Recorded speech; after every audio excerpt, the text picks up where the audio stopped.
सत्संगत जी, प्यार से कहना धन निरंकार जी। आज श्री गंगानगर के इस मैदान में जहाँ आप सब इतने उत्साह से आए हैं और उद्देश्य सिर्फ एक कि सत्संग में आएंगे, इस परमात्मा की महिमा गाएंगे। कैसे हर एक वक्ता, वो चाहे स्पीच रूप, चाहे गीत रूप, चाहे कविताओं के द्वारा यही संदेश दे रहे थे मानव को कि कैसे इस परमपिता परमात्मा, इस निराकार को पाया जा सकता है और उसके बाद एक जीवन किस तरह भक्तिमयी करके जिया जा सकता है। कैसे हर कोई जो मानव है, अपने अंदर जो आत्मा होती है वो इस परमात्मा का अंश, और ये अपनी जानकारी जब हो जाती है तो वाकई ही फिर जीवन एक बहुत ही खुशबूदार रूप ले लेता है। हम फिर जीवन में किसी से भी संपर्क में आते हैं तो एक अच्छा प्रभाव जहाँ उन तक तो आता ही है, पर उससे पहले एक हम अपने स्वयं का सुधार कर लेते हैं। कैसे ये मानवीय गुण, चाहे प्यार की बात हो, करुणा की बात हो, दयालुता की बात हो, विशालता की बात हो, कोई भी मानवीय गुण अगर हम उठा लेते हैं तो देखते हैं कि हम जितना ज़्यादा अपने संतों की वाणी को श्रवण करते हैं, उतना ही वो एक हमारे अंदर की जो नेगेटिव बात है वो भी जहाँ सुधर जाती है, वहीं हमें भी बहुत अच्छा महसूस होता है। तभी युगों युगों से कहा गया है कि सत्संग की महिमा तो बहुत है।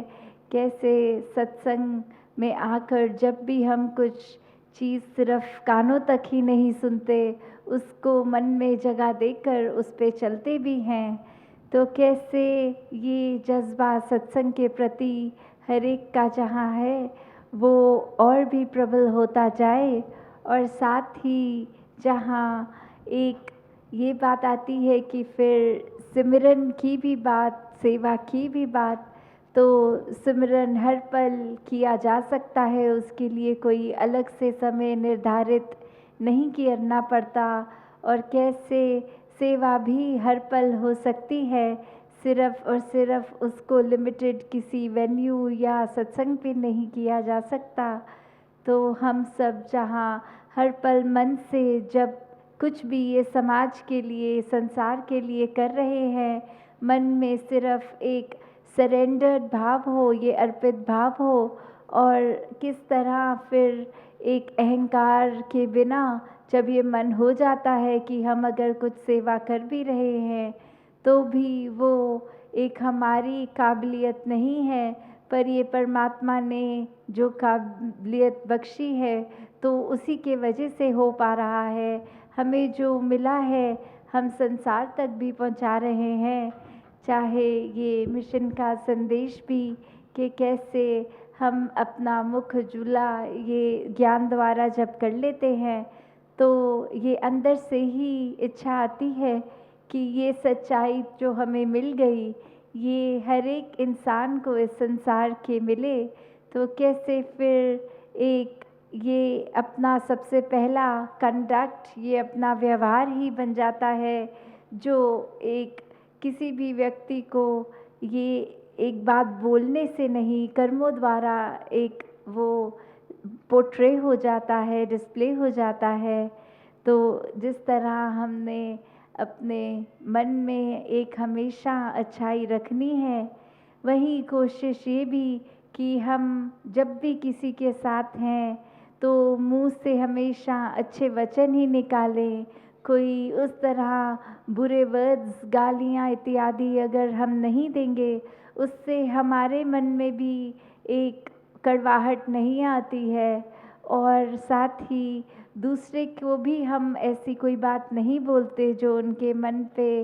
एक बुरा प्रभाव दें, उनको एक अच्छा ना लगे, बुरा लगे।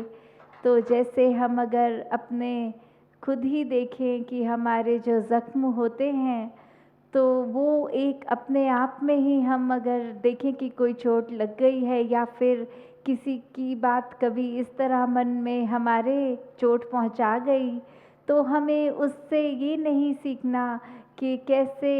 वो व्यक्ति ने बुरा एक सलूक किया और हम आगे भी हर एक के साथ ऐसा बोलें। नहीं, वो घाव तो हमें याद दिलाते हैं कि हमें किस तरह खुद महसूस हुआ था जब किसी ने कड़वा बोला था, या कोई कार्य कुछ बहुत अजीब हमारे साथ कर गया कोई,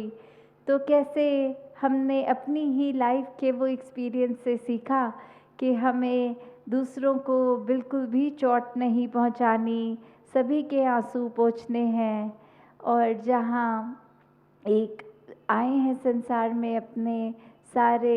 रिस्पॉन्सिबिलिटीज़ को करना ही है, चाहे वो किस रूप में भी हम हों। वहीं सोसाइटी की तरफ और पूरे विश्व की तरफ भी एक यही कोशिश कि हम जब इस संसार में आए थे, तो जब संसार से रुखसत होंगे, तो जिस तरह एक हमें ये खूबसूरत संसार मिला, उसको और बेहतर करते हुए ही जाना है। चाहे वो किसी भी रूप में हो, कि अगर कुछ पेड़ लगा दिए जाएं, या फिर पानी की कंजर्वेशन हो, या फिर इत्यादि कुछ भी हम एक अगर एक एनवायरनमेंट के प्रति भी रखें, गंद ना फैलाएं, तो कैसे हम एक सिर्फ नज़रिए के रूप में जहाँ इस संसार को तो सुंदर कर ही रहे हैं, वहीं अगर हमारे मन में हम वाकई ही एक अच्छे गुण भर लेते हैं, एक अच्छे इंसान हो जाते हैं, तो ये संसार एक स्वर्ग का रूप खुद ब खुद ले ही लेता है। तो हमें जहाँ हमेशा कोशिश करनी है कि अपने सुधार के साथ साथ पूरे संसार के प्रति एक अच्छा मैसेज जाए, और साथ ही जिस तरह हम वो भी देखते हैं कि कभी कभी कुछ अच्छे कार्य करते वक्त मन में अहंकार आता है, तो कैसे उस अहंकार को भी परे रख सकें। कि एक वाक्य भी है एक कहानी की तरह, कि कैसे एक व्यक्ति हमेशा यही अपनी प्रशंसा करता रहता अपने दोस्तों के आगे कि मैं बहुत ही इंटेलिजेंट हूँ, बहुत ही बुद्धिमान हूँ, और दूसरी तरफ दूसरा उसका मित्र भी फिर अपने दोस्तों के आगे जता देता कि ठीक है, आप बहुत बुद्धिमान हैं, पर मैं बहुत अच्छी फ़िलॉसफ़ी करता हूँ, अच्छी गहरी बातें करता हूँ, मेरी बातों का प्रभाव बहुत ज़्यादा सब पे पहुँचता है। और ऐसे कहते करते हर कोई वहाँ दोस्तों में अपने एक एक गुण को जता देता, और एक व्यक्ति, एक दोस्त जब कुछ नहीं कहता, तो उसको पूछा गया कि अब आप भी कुछ बोलो, तो उसने भी जहाँ बात तो ऐसी कह दी कि मैं तो क्या बोलूँ, मैं तो सबसे ज़्यादा विनम्र हूँ, मैं तो इतनी अव्वल दर्जे का इतना प्यारा इंसान हूँ, सब खूबियाँ हैं मेरे अंदर। तो वो बात वही कि अहंकार तो हर एक में ही आ गया, किसी ने अपनी कोई अच्छाई बता दी और किसी को अपना विनम्र होने का अभिमान हो गया। तो कैसे हम अगर कुछ भी कार्य करते हैं उसमें इस कर्ता को, इस दातार को डाल देते हैं, तो फिर उस बात का अगर हम करता ही नहीं रहे, वो सेवा करने वाले हम नहीं रहे, किसी का भला करने वाले हम नहीं रहे, तो फिर उसका प्रभाव ये अहंकार मन में जगह नहीं लेता। तो कैसे हमने हर समय यही कोशिश करनी है कि जहाँ इस दातार ने जो भी क्षमता बख्शी है, उस क्षमता के अनुसार सेवा भी कर रहे हैं, चाहे वो कहीं जाके माइकों में भी बोलने की है, तो फिर वो उस चीज़ का भी अहंकार ना हो कि हम मिशन का संदेश कितनी अच्छी तरह पहुंचाते हैं, हमारे से अच्छा तो कोई वक्ता ही नहीं हो सकता। तो अगर हम खुद ही अपने आप को उस समय तोल के देख लें कि अगर हम अपनी ही मन में अपनी प्रशंसा कर रहे हैं, तो वाकई ही हम क्या एक अच्छे रूप में, एक सही रूप में वाकई ही भक्ति के जीवन में अपने आप को डाले हुए हैं, या फिर कुछ भी व्यक्तियों की वाहवाही लेने के लिए, एक दिखावे के लिए सत्संग भी कर रहे हैं, सेवा भी कर रहे हैं और सुमिरन भी कर रहे हैं।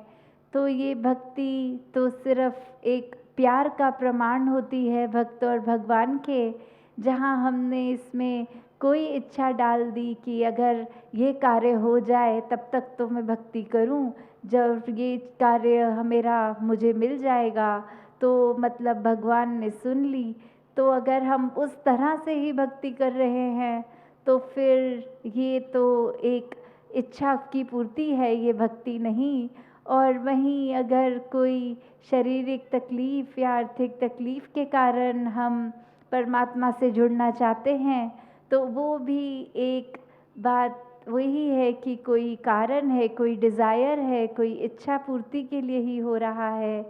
तो जहाँ प्रेमा भक्ति की बात होती है वहाँ भक्त को भगवान से कुछ नहीं चाहिए होता, सिर्फ़ और सिर्फ़ भक्ति का फल और भक्ति मांगते हुए ही भक्त अपने जीवन को चलाते हैं और हर पल में ही ये बेगर्ज भक्ति मांगते चले जाते हैं। जैसे वो पंक्ति भी है, बेगर्ज जना दी उल्फत है ओ नमाज दी कीमत नहीं मंगदे,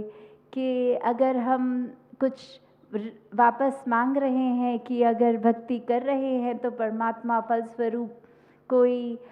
चीज़ दे, और तो फिर वाकई ही वो भक्ति नहीं है। क्योंकि अगर ये प्यार ऐसा है जिसमें कोई सौदा नहीं है तो इन रिटर्न कुछ चाहिए नहीं होता। तो बस जहाँ इस परमात्मा के साथ हमने मन को जोड़े रखना है, हर पल एक बिना इच्छा सिर्फ शुक्राना भाव, सिर्फ एक सरेंडर हो के अपने मन को सरेंडर करके कि ये मन समर्पित है इसके प्रति, और जैसा जीवन दातार दे रहा है उसमें ही शुक्राना भाव डाल के और उस जीवन को जीते चले जाएंगे। तो कुछ उस तरह से चाहे शरीर में दुख तकलीफ़ भी हो, चाहे स्थिति कोई अच्छी ना हो, तो भी अपने मन को वो जो बल मिलता है, एक रहने में कंप्लेंट्स नहीं होती। तो ऐसा जीवन जब हम जीते चले जाएंगे वाकई ही एक हमारे स्वभाव में भी ना वो चिड़चिड़ापन रहेगा, ना वो हर समय एंग्शियस नर्वस होते हैं। तो ये मन का ठहराव, ये सहजता, ये सिर्फ़ और सिर्फ तभी आ पाती है जब इस निराकार पे हमारा मन टिकता है और ये विश्वास और पक्का होता जाता है, भक्ति हमारी और प्रबल होती है। तभी ये आनंद की अवस्था जो सुख दुख से ऊपर है उसको प्राप्त किया जा सकता है।